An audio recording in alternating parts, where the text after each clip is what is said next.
আসসালামু আলাইকুম বাচ্চু ভাই, কেমন আছেন? ভাই জি আলহামদুলিল্লাহ ভালো।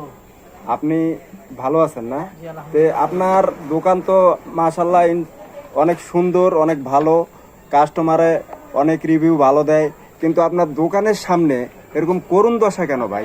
ভাই আমাদের রাস্তা ঠিক এবং রাস্তাটা রাস্তা খুব এরকম খারাপ। কেন ঢাকার মধ্যে? খুব খারাপ রাস্তা ভাই, রাস্তাটা যে খারাপ, চলাফেরা করা মানুষ খুব কষ্ট করিতেছে।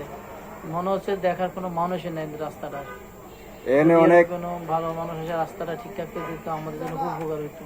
আর এই রাস্তা তো দীর্ঘ সময় ধরে সংস্কার করে না কোনো চেয়ারম্যান, কোনো মেম্বার, কোনো এমপি, কোনো মন্ত্রী। আসলে এটা গলির মধ্যে রাস্তা, তো এটা সংস্কার করে দেয় না। ঢাকার মধ্যে একটা আশুলিয়ার মধ্যে এতখানি রাস্তা, এটা জনগণ অনেক রয়েছে, শিল্প কলকারখানা অনেক আছে, কিন্তু এই রাস্তাটা সংস্কার করে দেয় না কেউ। আপনাদের দাবি এই রাস্তাটা অতি শীঘ্রই যেন করে দেয় নাকি? হ্যাঁ। কিন্তু দেখেন এই রাস্তাটার মধ্যে এই মাথা থেকে এই মাথা একবারে করুণ বেহাল দশা। গার্মেন্টস শ্রমিক, বিভিন্ন জনগণ এই রাস্তা দিয়ে চলাচল করে, কিন্তু রাস্তাটা কেউ এখনো পাকা করে দিল না। আমাদের ব্যবসায়ীদের দুঃখ এটাই, এখানের যারা স্থানীয় আছে তাদের দুঃখ এটাই।